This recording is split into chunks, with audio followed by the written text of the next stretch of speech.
Um, Hola maestra y compañero. Este, bueno, mi nombre es Jonathan y pues mi grupo está conformado por Jesús Ricardo Valdés Calderón, Miriam Alonso Medina, González Hernández María Fernanda y Franco Esquivel José Abraham. Bueno, nosotros les vamos a presentar o exponer un poco de lo que es el auge comercial y la acumulación originaria del capital. Entonces, esperemos que les sirva de algo y pues, empecemos. ¿Le puedes cambiar, por favor?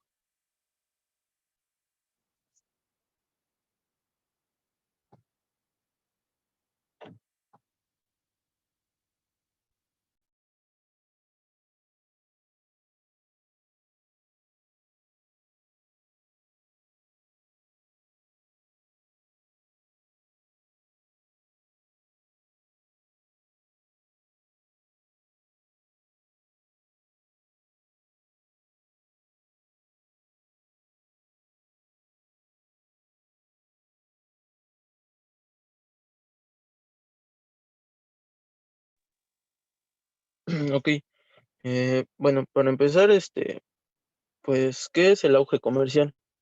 Y pues el auge comercial, pues es un periodo en el cual la actividad comercial experimenta un aumento notable en su intensidad. Y pues, bueno, esta actividad forma parte de un ciclo que, pues es un ciclo comercial, también conocido como ciclo económico, que son abordados por la macroeconomía, donde pues un claro ejemplo puede ser la creación de, no sé, el McDonald's, el KFC, el Burger King, donde pues empiezan desde empresas, se puede ser un pequeño local y pues va incrementando la economía, por lo tanto pues hay más capital. También puede ser, también pues puede estar relacionado con distintos acontecimientos de la historia, como pues es el nacimiento del capitalismo, donde pues le vamos a dar lugar al siglo XVI, donde pues Marx eh, dice que la acumulación primitiva significa la expropiación de los productos directos y pues más específicamente el aniquilamiento de la propiedad privada que se funda en el trabajo propio. Esto, pues, es la expropiación del trabajador, permitiendo un elemento clave del capitalismo. Bueno, hasta la fecha sigue siendo un tema de pues, suma importancia, ya que pues, la explotación de trabajadores con malos salarios y pues jornadas laborales extendidas, pues sigue estando vigente. Y bueno, el sentido de la acumulación es privatizar los medios de producción, de tal modo que sus propietarios puedan aprovechar la existencia de pues, las grandes masas rurales que pues eran expulsadas del campo y respondía a un programa político que pues es llamado individualismo agrario. Eh, ¿Qué sigue?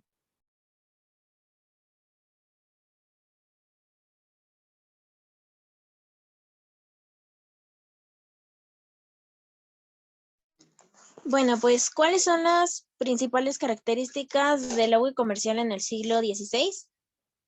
La primera sería el surgimiento de las potencias económicas. Estas serían como España, Génova y Venecia.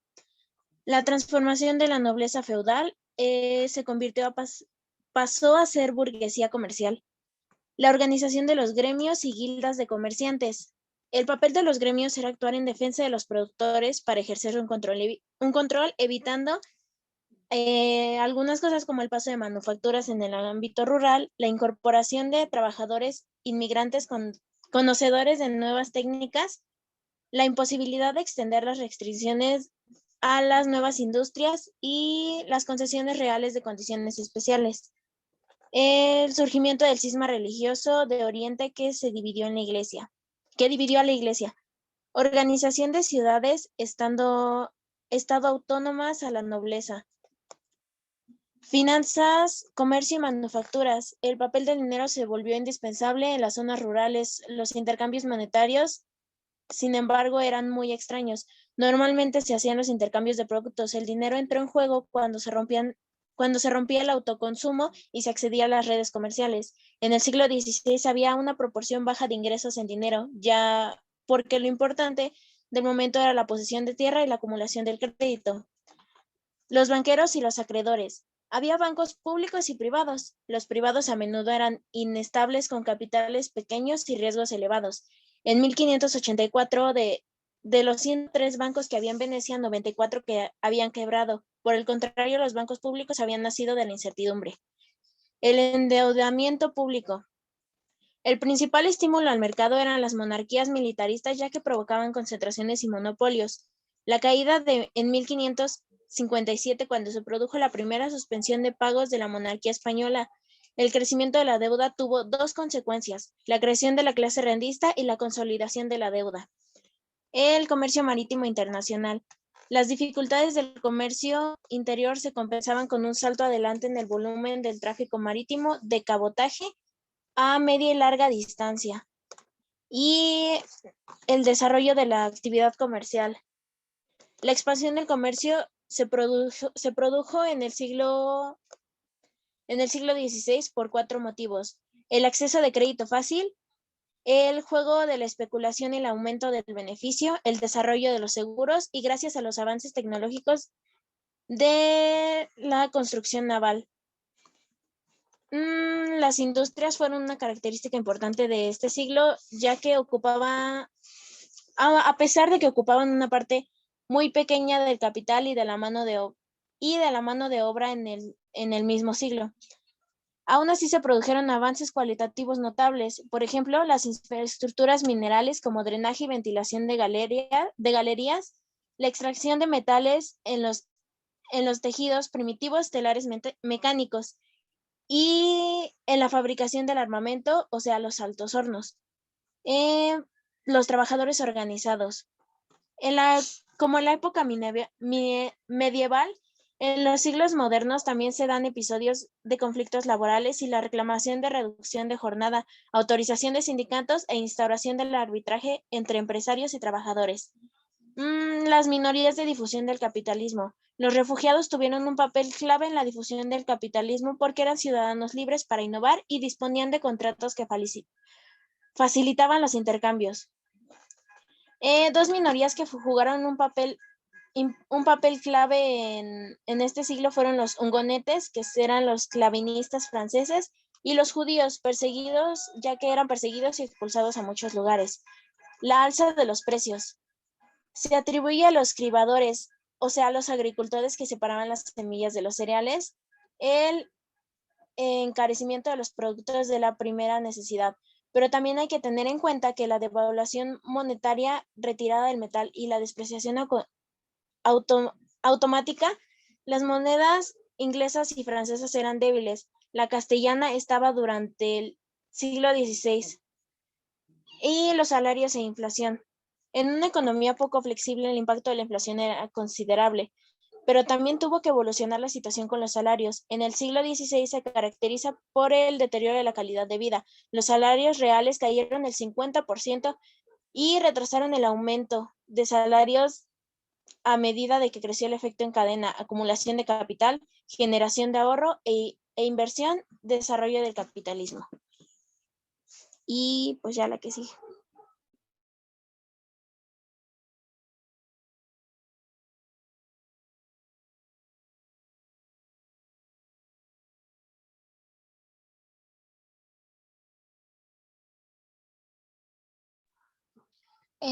Yo les voy a hablar de la acumulación originaria, los elementos de la acumulación originaria del capital.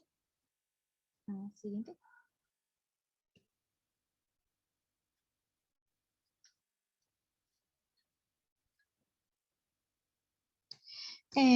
Bueno, la acumulación originaria o primitiva del capital constituye un proceso que precedió a la formación del gran producción capitalista y separó de los medios de producción a los productores directos. La acumulación originaria del capital fue acompañada de, número uno, la quiebra de los campesinos y su transformación en individuos sin propiedad, jurídicamente libres, carentes de medios de subsistencia y por lo tanto obligados a vender su fuerza de trabajo a los capitalistas. Este hecho fue esencial en las nuevas relaciones sociales que se dieron en el seno de la industrialización, pues permitió a los dueños de las fábricas disponer de abundante mano de obra procedente del campo, con la que acrecentar a través de la plusvalía una riqueza que, reinvertida, multiplicó el desarrollo del capitalismo. Y la segunda fue la concentración de caudales en pocas manos, esencial en la creación y desarrollo de empresas industriales. Por ejemplo, en Inglaterra en el siglo XVIII, la acumulación del capital supuso la separación de los medios de producción, esencialmente la tierra, de los productores directos, los campesinos. En Inglaterra, este proceso se realizó mediante las leyes de cercamiento o inclusures, que privaron a los agricultores tradicionales de los bienes comunes destinados al autoconsumo. Los nuevos propietarios pasaron a explotar las nuevas propiedades con una mentalidad capitalista. En otros países europeos más atrasados, el fenómeno tuvo un lugar más tardíamente, como es el caso de Rusia, que lo tuvo hasta 1861. Siguiente.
Realmente no logré encontrar mucha información. Esta fue la que estaba como más completa y dice, el inicio fue de las colonias de Francia fue en 1605 y pues con sus colonias en Norteamérica.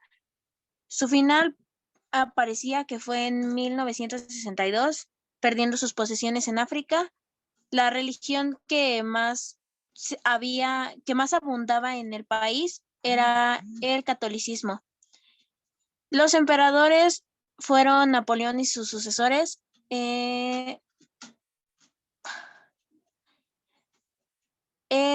Su duración fue de 357 años y su máximo apogeo fue en 1919. Su población llegó a ser hasta de 113 millones y llegó a abarcar 13 millones de kilómetros durante su apogeo. Y de toda la superficie terrestre, lo que el país abarcaba era 8.7%.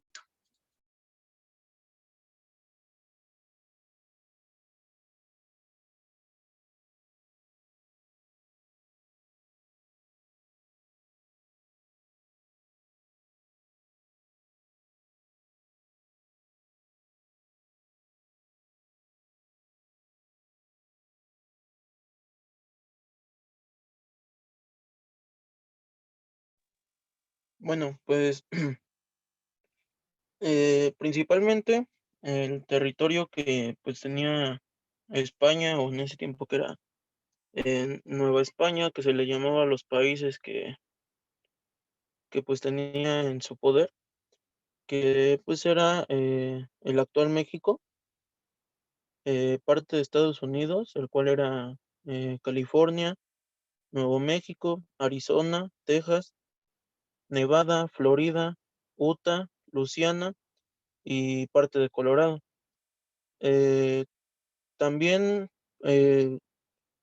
tenía parte del territorio de Alaska y de, de Yukon, así como las Antillas que están en Cuba, República Dominicana, Haití, Puerto Rico y los territorios actuales que pues son Guatemala, Nicaragua, El Salvador, Belice, Honduras y Costa Rica. Bueno, el, el material que más abundaba o bueno era parte de España, pues fue la minería, la cual pues era la actividad económica que impulsó, eh, que bueno, sí, pues más impulso tuvo en la colonia, pues cualquiera podía echar a andar una mina, siempre y cuando entregase la quinta parte de sus ganancias a pues el rey de España, se puede decir. Y pues además fue un incentivo para la conquista, la exploración y la colonización de nuevos territorios. Las principales minas de Nueva España fueron en Zacatecas en 1547, fue en Pachuca, que fue en 1553, en Fresnillo, Guanajuato, que fue en 1558, y finalmente San Luis Potosí, en 1592.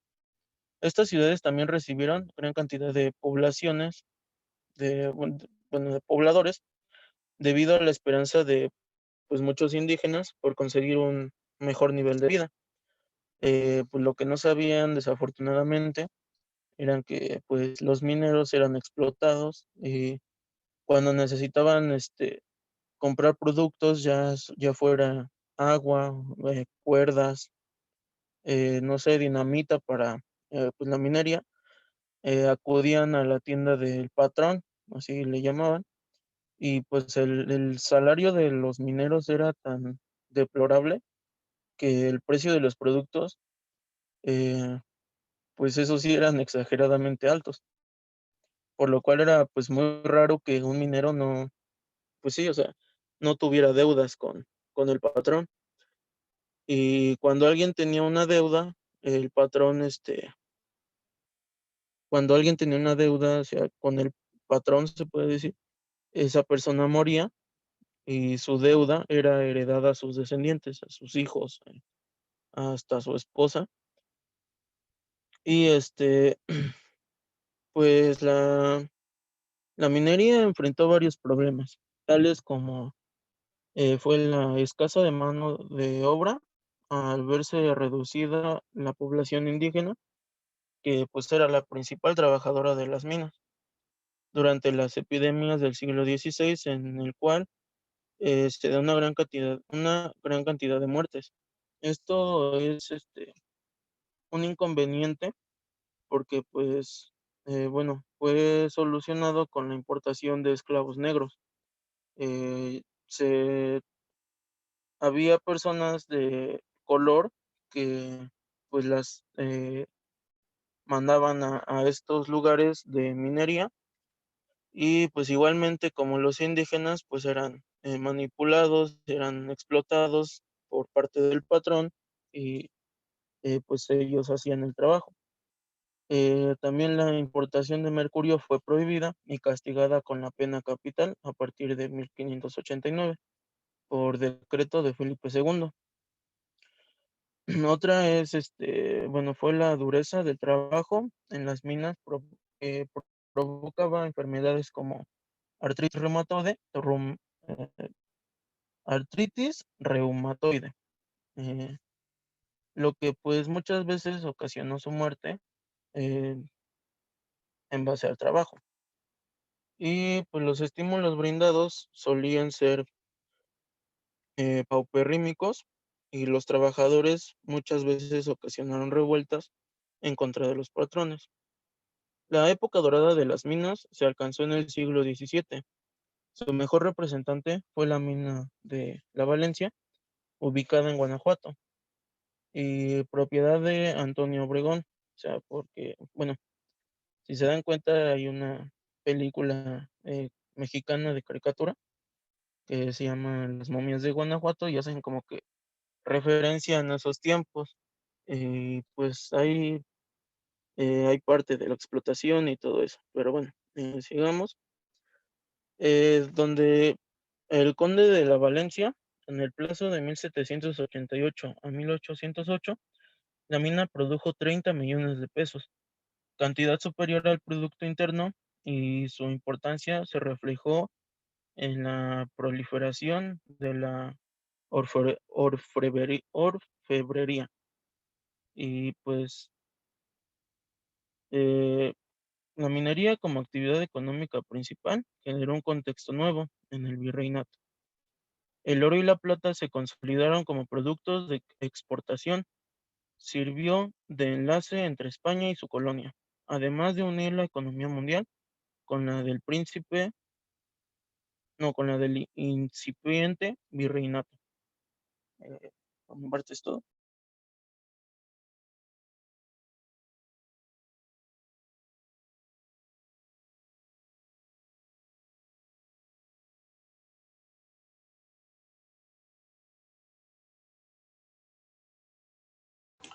Sí. Hola. Buenas tardes.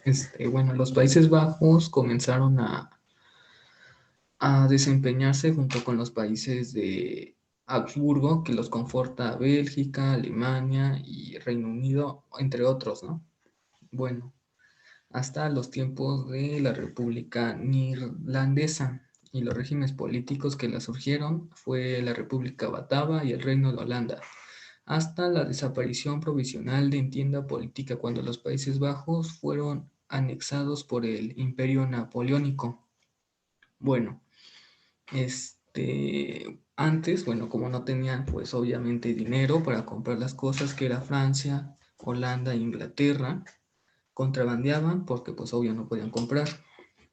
¿Por qué fue esto? Porque fue la raíz del interés por acceder al oro y la plata americana, así como la necesidad de obtener productos que eran comerciados entre las rutas América, Europa y Asia, y de las cuales solo España tenía el control.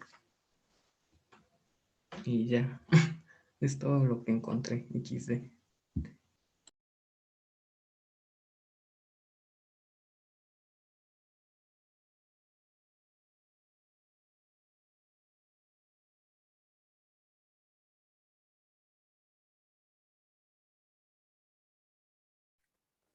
Yo les voy a hablar sobre Portugal.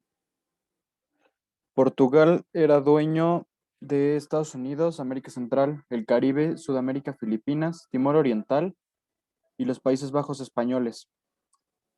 Esto debido a que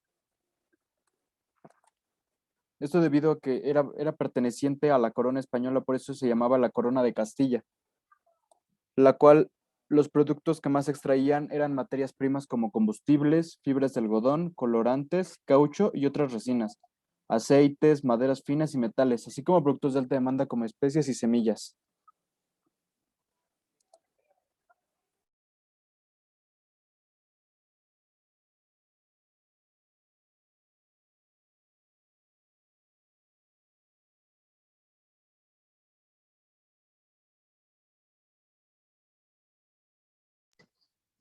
El Imperio Británico se conoció como Imperio Británico al conjunto de los territorios propios dominados del Reino Unido entre los siglos XVI y XX hasta el año 1949.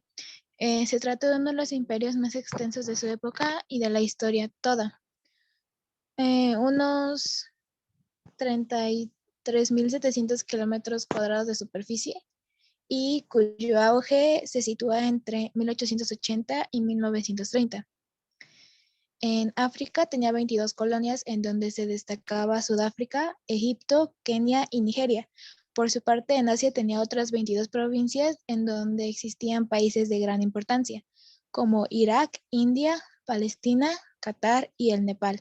Y las colonias también estaban en otros continentes, como en las costas del Pacífico, en donde el imperio disfrutaba la dominación respecto a 12 territorios importantes, como Australia, Nueva Zelanda o Fiji.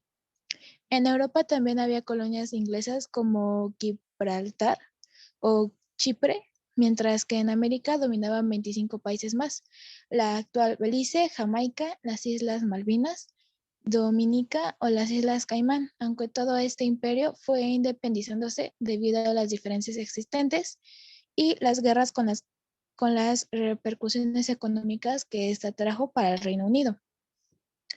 Hoy en día solo cuenta con 17 colonias en todo el mundo. Sobre todo, estos dominios son considerados como territorios de ultramar. Al contrario de lo que se piensa, el imperio no se construyó para obtener oro, plata ni piedras preciosas, sino comida. El impulso comercial de los primeros tiempos de la era Tudor y la necesidad de alimentar a la población empujaron a Gran Bretaña a emprender grandes exploraciones y a expandirse para descubrir alimentos cada vez más exóticos. The Hungry Pay se complementa muy bien con A Thirst for Empire.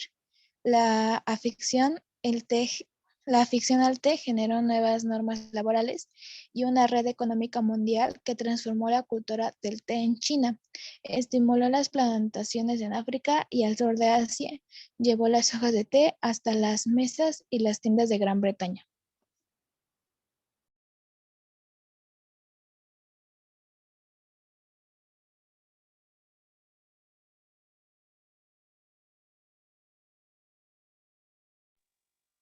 Y pues bueno, esta fue nuestra exposición.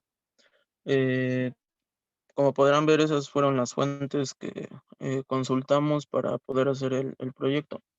Y pues esperamos que les haya sido de ayuda. Y pues gracias por su atención.